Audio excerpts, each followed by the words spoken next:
Hi, I'm Dan Pfieffer. And I'm Jon Favreau. The Crooked staff is out enjoying a well-deserved break this holiday weekend ahead of the final election push. So, instead of your normally scheduled Pod Save America, we're excited to bring you a very special episode of Dan's subscriber-exclusive show. On Pollercoaster, we explore what the polls really mean and assess whether or not it's time to hit the panic button. In this special episode, you'll hear excerpts from my conversations with polling experts Celinda Lake and Terrance Woodbury on where Trump and Harris stand in swing states and with black voters. Plus, we'll get into what Dems need to do to secure an absolutely vital win in November. All right, I guess I'll wait to hit the panic button then until after I hear the episode.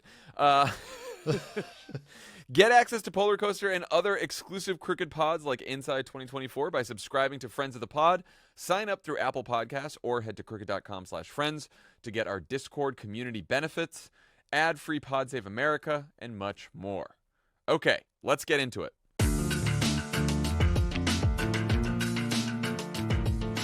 In 2016 and 2020, the polls underrepresented Trump voters. Do you have any reason to believe that could be the case again? Or do you think there's been enough changes in the industry or shifts in the electorate to mitigate that concern? So originally against Biden, I was not at all worried about it. There was no such thing as a shy Trump voter, for God's sake. It's kind of like your idea, like we're going to make Trump more MAGA. So I was not worried about it at all. I do think now there might be. And there may be some voters who are, and we may get to the point where Trump says, don't answer the polls, which had a real impact on us. We have all changed our methodology a lot. We're all looking at multiple turnout scenarios. We now all make sure that we don't replace a Trump voter with a Biden voter, et cetera, et cetera. But I'm always nervous about that. And I'm always nervous about their surge in turnout. They've also done a lot more in terms of vote by mail. They're now getting into vote by mail, and Trump specifically wants vote by mail. That's dangerous from two aspects. It's dangerous because, it may up their turnout. It's also dangerous because it can reduce a lot of ticket splitting. Women, when they can vote in the voting booth, get to make up their own mind with their own priorities. Husbands and wives sit down together to vote by mail. And so she's ready, enthusiastically marking Hillary or Harris. And her husband says, what are you doing? We're not Harris voters. We're voting for Trump. And then she goes, oh, enough. I'm not fighting about this. So that worries me too. So yes, I am concerned. And I think hopefully, the current polls, 4 points ahead, 9 points ahead among independents, getting our turnout out and now having the ability to do that. It's clear the third parties still pull from us. So getting that vote down, this team knows what it needs to do. It'll do it well. But yes, I always worry that we should not underestimate the Trump surge. And as disgusted as we get, they can get reinforced. So Blueprint Research, which is a Democratic research firm, did a very in-depth poll of the issues that relate to Kamala Harris, what people know about her, where she has some advantages and disadvantages. And what is interesting, that poll is fascinating and really worth digging into. And I will write something about it in Message Box in the coming days, I hope. But some of the top line takeaways are people don't know a lot about her. That's an important point. They don't know a lot about her policy positions. She has natural advantages on abortion. Why? Democrats have natural advantages. I'm kidding. I'm kidding. I think she has been. I was like, it seems obvious. I don't know. But also she's been talking about it. I mean, that's been the thing she has focused the most on in public since the Dobbs decision. And she's obviously much more comfortable and persuasive talking about it than President Biden has been, who, while he has taken some very bold stances about restoring Roe, and done some aggressive executive actions on it. It's obviously not his favorite issue. It's not one he's most comfortable with. She talks about it, and all the dimensions of it, right, in great detail. IVF, contraception, people dealing with ectopic pregnancies. All like she has been great on the issue. So she has advantage there. She has work to do on the border. She has some strengths. There's been this bullshit narrative that she's the border czar and that's where Republicans are going. So she's going to have to do some work there to find a way to defend herself and chart a potentially different course going forward than the administration has had to date. She is able, and what this poll really found that was interesting was because she's so undefined, she has the capacity to take a lot of credit for the good things that the Biden administration has done and find ways to distance herself from some of the things people like less, and the people blame her less, right? People generally don't think the vice president's responsible for managing the economy.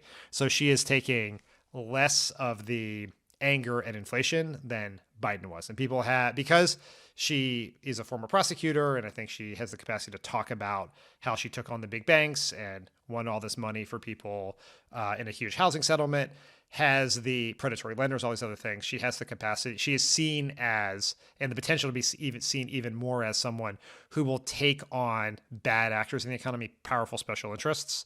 That I think could be very compelling. So it's the same issues that Biden had. She just has more upside to fill in the blanks in ways that are positive and persuasive to the swing voter universe. How does Tim Walz help her win?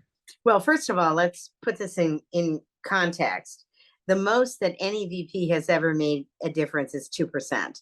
And the most difference they make is on the day they're announced, creating excitement, saying something about the character of the person, saying something about their decision-making abilities. I think Tim Walz is a perfect complement. First of all, clear executive ability, likability, relatability, and part of the Midwest strategy. Even though he's not from one of the battleground Midwest states, he still communicates those Midwestern values. And I think he's great in terms of answering some of the woke agenda. You mentioned that obviously he's not from Michigan, Pennsylvania, Wisconsin. There's some talk that,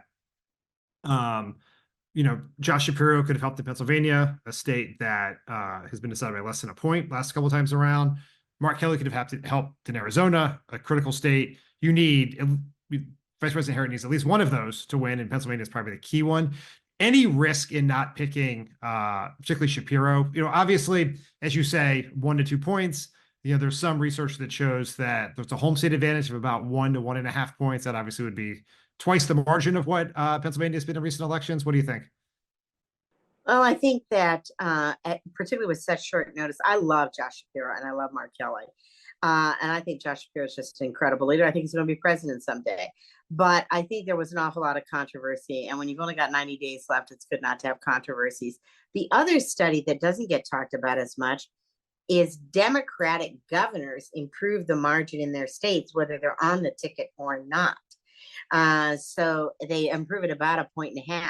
So we're going to have that advantage anyway. And Josh Shapiro's he's a very, very popular governor. He's going to campaign hard. His slogan was "Get It Done," which is a perfect slogan for the moment. So I think we get all the advantages, and it's like a twofer. And we had only good picks. And I think these people will, campaign in their states anyway. I mean, Mark Kelly, loved to have an astronaut, love his border experience, love the military, love him on guns. These people are going to campaign in their states anyway. And they're going to help in their states a lot. And they're going to help validate and introduce Vice President Harris, who still's not that well known. So we get all the advantages of everybody this way. And I think that's a big, big plus. How important do you think the contrast is, just comparing Vance and Walz? Like, they're going to be on stage together at some point in the coming weeks. And does that say anything? Is there political advantage there? Does it say anything about different styles between Trump and Kamala Harris? I think it's a huge advantage. I mean, Walz is a quintessential. Governor Walz really brings people together. He's a uniter. He is not a divider at all. He does not say whacked out things, and he has great respect for women, including the women in his state. And J.D. Vance, and he's the one that coined the term weird. J.D. Vance is just dangerous and weird, in my opinion. And his wife can try to explain why you'd say these things, but I think real people are having trouble understanding how you even come up with these configurations. I think that J.D. Vance was a Midwest strategy pick, and he may end up being just good for energizing the base. But, they are turning inward. They are getting so under siege that they are turning inward. And what they are doing to their base, to energize their base and keep their base on board, is really jeopardizing the swing vote. So this stuff is horrifying to suburban voters, to women voters. And I think we're going to see a record gender gap. And Tim Walz has always won with women voters.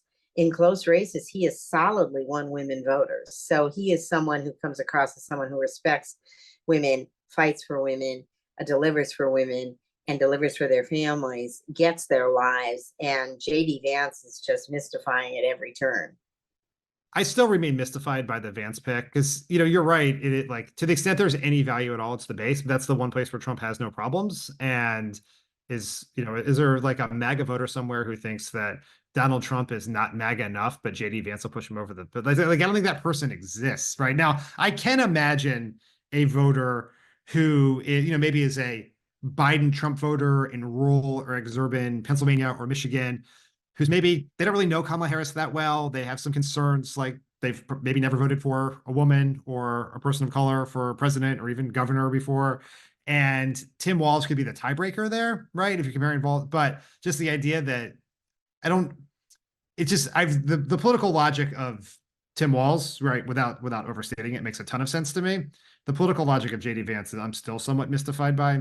It's just like I think it was. I think all politics is personal. And yeah. I truly believe it was the two sons, the Trump sons, that sealed that deal. And I think they stopped betting, and they should have kept betting. Talk to me a little bit about what you've seen in the polling shift over the last few weeks here as Vice President Harris has become the nominee. Well, we've seen the enthusiasm gap end. Our side now is enthusiastic as theirs. We should not underestimate how enthusiastic their side is. And so, but our side very enthusiastic too. Seen an incredible surge with young people. We now have a 9-point advantage with independents. Biden had an advantage with independents for a long time, but was losing it toward the end of his run. We see African Americans completely solidified. African American women, the number may even beat what Biden got. African American following very quickly behind.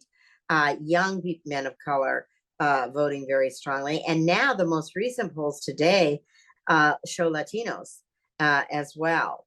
Now, the flip side is you see a little bit more reticence with older non-college women, seniors, where actually Biden was doing slightly better. So there is some shifting, but tremendous unification, enthusiasm, mobilization of the base. You've also seen the complete collapse of the third-party candidates. Where people said, I'm sick of the lesser of two evils. There are a lot of people now that think, I don't have a lesser of two evils. I have someone I'm excited about.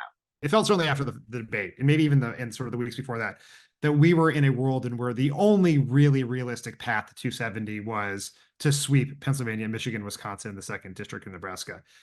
The polling, at least right now, makes it feel like we're back in the game where Kamala Harris has multiple paths. That's probably still the easiest path given the history of those states. But now, it felt like Nevada, Arizona, and Georgia were off the table. Is it fair to say they're all competitive now?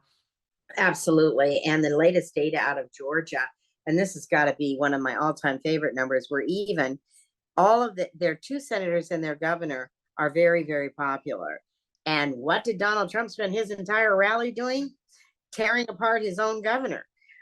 So I think, what he's doing and what we're doing make these states open. Registration in North Carolina just tipped. The Republicans have been running ahead of us the whole year. The whole 2 years, frankly. Now Democrats are ahead. So, some of these are stretches, but yeah, we're spreading them thin, and they're shorter of money. We've got a lot of models, and we got a lot of places to go, and people are excited about that enthusiasm. And it's always scary when you're down to one state or one seat that it can be taken away from you. In the polling that I've seen, mostly public, but some private, shows, obviously, as you indicate, dramatic improvement with Black voters, Latino voters, young voters, but still a little below where Biden was in 2020. And if Harris is losing some of what Biden had with either older voters or white voters, what's sort of the priority order and targets to get up to a win number here? So the electorate has shifted a little bit too since 2020, and certainly since 2016. So that's good news, because they're more of the kinds of voters she's doing well with. And you're seeing registration increase. Although, I think we all should be very worried about voter suppression. But in general, I think the biggest dynamic is she is going to do better with women, I think, than Joe Biden did. And she's not going to get all the men. Now, Biden might not have gotten all the white blue-collar men he got in 2020 either. Oh, for sure. Yeah. So we're going to have probably a record gender gap. And of course, the formula for success for any Democrat in any close race, you got to win women by more than you lose men by. And that's what we got to make sure we do. Then we got to get our vote out. And that looks a whole lot easier today than it did a month ago. Today's presenting sponsor is Simply Safe Home Security. It's Labor Day weekend. Sure Tommy, is. do you have any big Labor Day weekend plans? For the weekend that just occurred? I had Did you such have a any? good time. Oh, this came out after. Barbecues and family and friends. Yeah, same. Oh boy, did I. Whether you're home or away for a long holiday weekend, Simply Safe helps you protect your home and family not only from intruders, but from other home threats. In the event of a fire, Simply Safe calls immediately to make sure you're safe and can even dispatch firefighters to your door if you can't be reached. I set up a Simply Safe system. It's incredibly easy to do, worked right out of the box. You can customize it to your home. The app is incredibly easy to use and reliable. With Fast Protect monitoring and Live Guard protection, Simply Safe agents can act within 5 seconds of receiving your alarm and can even see and speak to intruders to stop them in their tracks. You'll never be locked into a long-term contract, so you can cancel anytime. Pricing is transparent and affordable, less than $1 per day with no hidden fees ever. Simply Safe has been named Best Home Security Systems by U.S. News & World Report for 5 years running and offers the best customer service and home security, according to Newsweek. It's easy to install and activate your Simply Safe system in less than an hour, or choose professional installation to have a pro do it for you. Protect your home with 50% off a new Simply Safe system, plus a free indoor security camera when you sign up for Fast Protect monitoring. Just visit simplysafe.com/crooked. That's simplysafe.com/crooked. There's no safe like Simply Safe. Pod Save America is brought to you by ZipRecruiter. As you know, folks, we live in a time where we just expect things to happen fast. The internet procures answers to any questions instantly. You can touch an app and a car will pick you up within minutes, and you can order literally anything and have it delivered the next day. See, people, there was a joke about how someone was like, oh, prices are so high. It's like, are prices high, or did you order a private taxi for your burrito? You know? Good Something question. to think about. It's a good question. So here's a question. Of the things that are still slow, what else do you wish would happen fast? Oh, this election. This election, I've always wondered, it would be cool if you could kind of just get your brain to black out for like a workout, you know? 45 minutes later, it's just over and you did it and you don't remember it. No, I think that's right. Sometimes I think the announcements on planes are too slow. Like, it's like, why does it feel like you don't know this? You know, they're all doing a Chuck Yeager impression. Because they all... He famously was like, we're crashing into the ground. We're going to be going 30,000 feet. And yeah, it's interesting. There's a culture that was created by that voice. What a funny thing. Well, if you're a business owner, you know it takes a lot of time to build your business and hire for it. But with ZipRecruiter, the hiring part is much faster. We've used ZipRecruiter for years at Crooked, and it works really well. Helps you get in touch with the right candidates. We've hired here, great people. Great people. Yeah, great people. See it for yourself. Right now, you can try ZipRecruiter for free at this exclusive web address, ZipRecruiter.com/crooked. Once again, that's ZipRecruiter.com/crooked. There was a conversation happening in the media that perhaps Trump was overseeing the largest racial realignment in electoral politics since the Civil Rights Act. As we sit here today, where are we? Oh man, Dan, the world has changed, and nowhere do I see the world changing more than I do in the crosstabs. Yep. Right? That's where you live, the crosstabs. I live in the crosstabs. That is my world, right? My world is a spreadsheet. Yep. So when I look at that world, I see Kamala Harris really beginning to reassemble the Democratic coalition that we thought was splintering.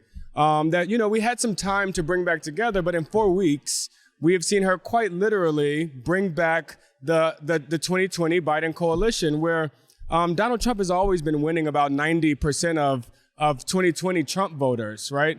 But Joe Biden was only winning about 74% of 2020 Biden voters. Well, already in 4 weeks, we see Kamala Harris winning 90% of voters that previously voted for Joe Biden. So she's reassembling that coalition, and she's doing that primarily with young voters and voters of color. Because that's what the Delta was, right? The people that Biden was struggling with who had not come home were primarily young voters, black voters, Latino voters, and particularly young black and Latino voters. That's exactly right. Yeah. That's exactly right. And look, I think the Biden campaign always anticipated that those voters would eventually come home. And we had about, 3 months to bring them home.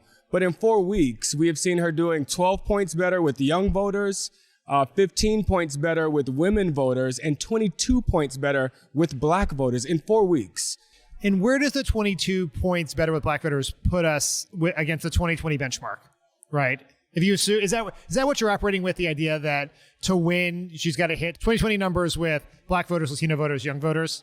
So I actually think she's got to do a little bit better with voters of color. Joe Biden had a unique coalition. Scranton Joe had a unique appeal to white seniors and to white suburbs. And we see Kamala Harris maintaining that coalition. But in order for me to be confident, for me to take a sigh of relief, it is going to be to exceed Joe Biden's 2020 numbers with young voters and with black voters. And what we've seen her do in 4 weeks gives me a lot of confidence in what we could do with the remaining 86 days. Have you seen bleed with older white voters or rural voters yet? Or it's amazing, Dan. She's maintaining. In fact, she's doing 1 point better among seniors than Scranton Joe was doing. It shocks me, but if we can maintain that coalition, then that really does open up the battleground map. But do you think there's still more work to do with black voters to get up to those 2020 numbers? We're still a little short of that in some of the polling I've seen. Is that right? Absolutely. We have some work to do. So look, she's at 72% with black voters. That's about where Joe Biden was at about 76% with black voters. So we have some work to do. But again, I want to see her exceed Joe Biden's numbers with black voters. She has a unique appeal to the black community. A unique appeal to AAPI, to a next generation of voters, especially Gen Z and millennials. And so I expect her to exceed Joe Biden's numbers with young voters and voters of color. And yes, we have work to do there because, Dan, what's not lost on me is that remaining 20%, right? If she's at 71%, and let's take that 10% are going to vote for Donald Trump, that remaining 20% is fundamentally different than the previous 70, right? This is the most cynical, the most disaffected. Are they a little younger? Is that the case? They are younger.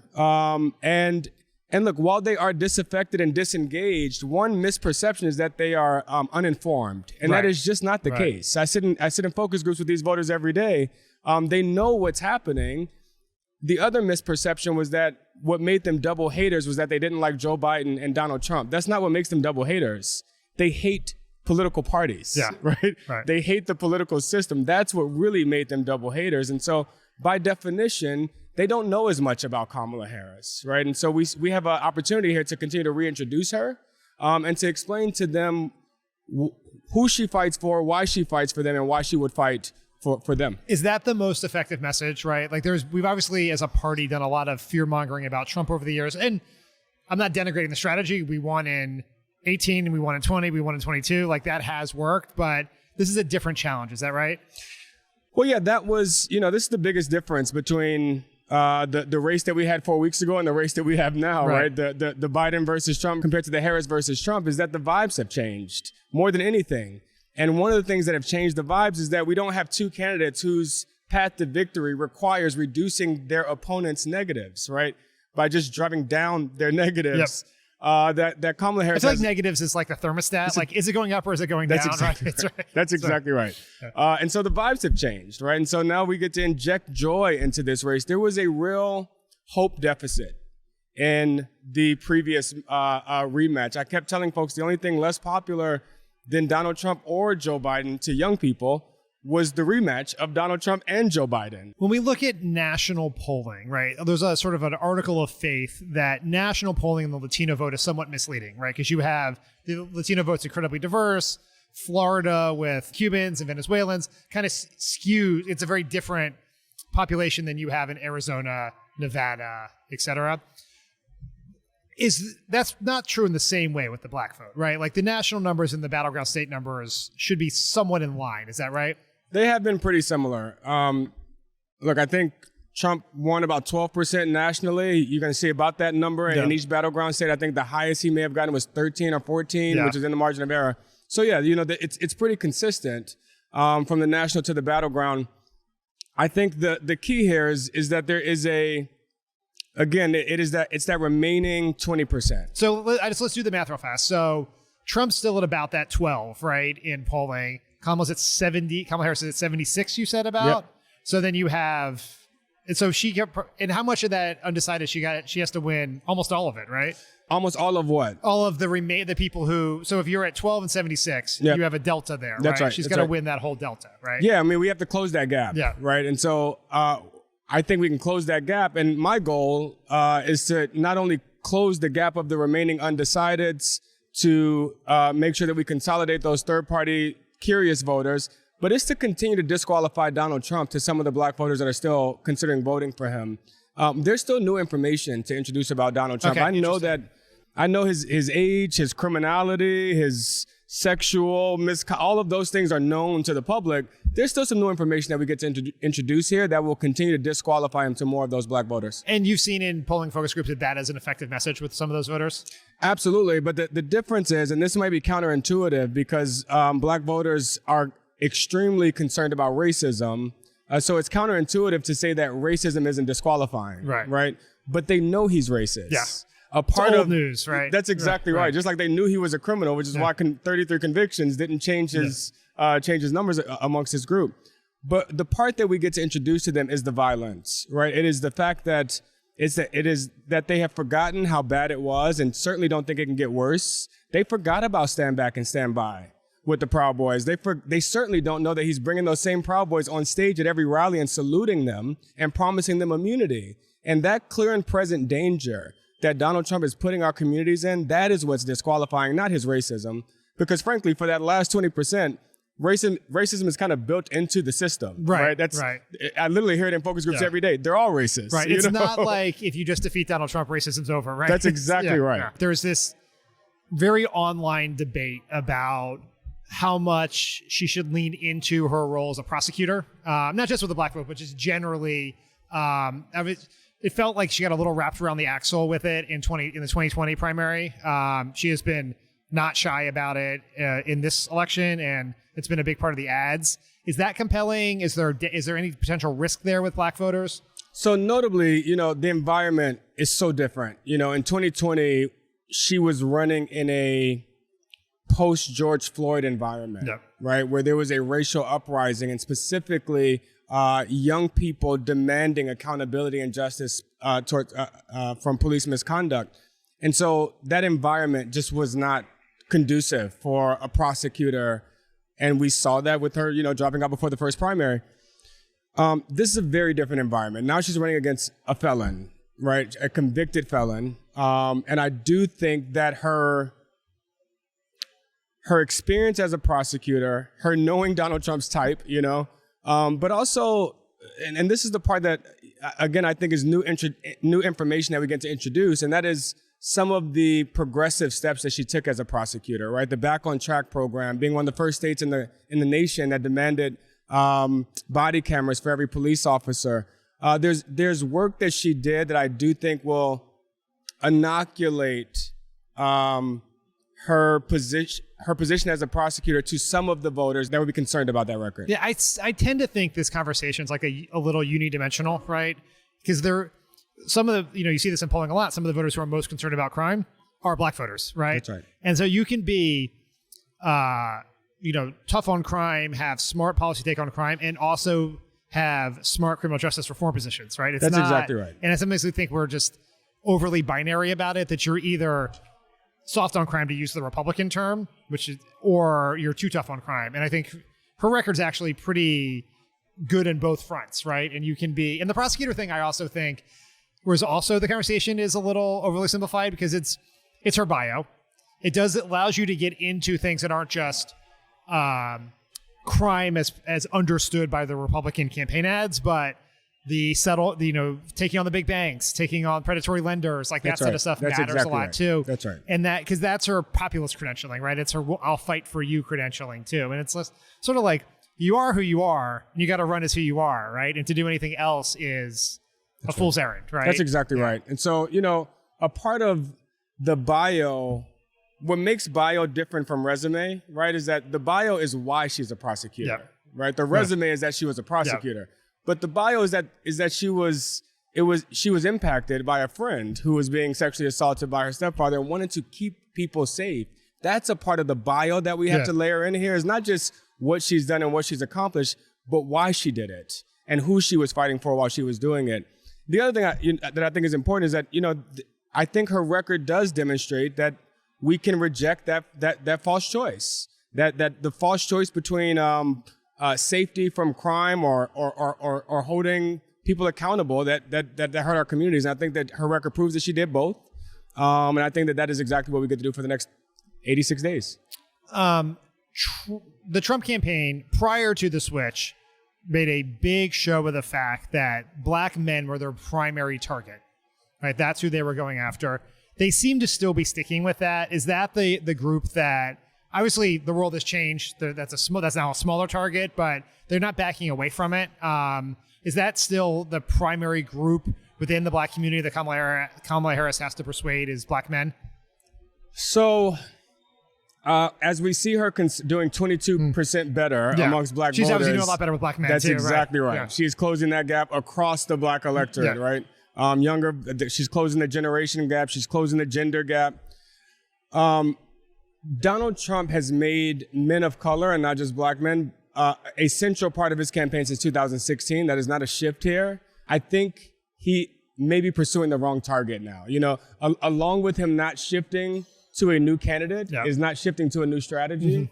And that this black woman is going to have a unique appeal to black voters, especially also black men, but also that the way to disqualify her to black men is not to question her blackness. It's not to say that. It's certainly not to say that you're cuter than her. Yeah, you know what I mean. He's just, I have not seen, if he is still pursuing men of color as a central part of his strategy, I have not seen his messaging or his strategy shift to achieve that. As you look at the messages the Republicans are throwing out there, are there any about her? And the ads are picking up. There's hundreds of $1 million being slated to be spent over the next couple of weeks here. Are there any that worry you the most that we have to be the most attentive to pushing back on? You brought up the fact that there's some similarity in the enthusiasm between Kamala Harris and Barack Obama, right? And a part of the similarity here is that I think both Barack Obama and Kamala Harris remind us of the American ideal, right? That and this is what I think Tim Walz did in his introduction, was reminding us that a guy from Minnesota and a girl from Oakland can share values and share a mission and pursue it together. That's a part of what Barack Obama and Kamala Harris represented, right? Is they represent this American idea that if we work hard and try hard and do our best, that we can achieve and contribute to this society in the highest ways possible. Well, in many ways, Donald Trump represents the other side of America. Right. These are both truly who we are, the better and the worst parts of us. And so I think that's the contrast that we have to continue to draw. And the ads that I am most concerned about are the ones that will make people question who she fights for. It is the ads that will undermine who she is. And I think we have to be careful there, because I don't ever want her to have to come on TV and describe why she's black or respond to Donald Trump's questions. I think it's enough for her to just be black and just be Asian American and just be woman and just be a Howard 11 and just be who she is. Yeah. What I've always thought the goal of the American experiment must be is to broaden our tribe, right? That we are still the same team just because we're wearing different jerseys. We're all the same tribe here.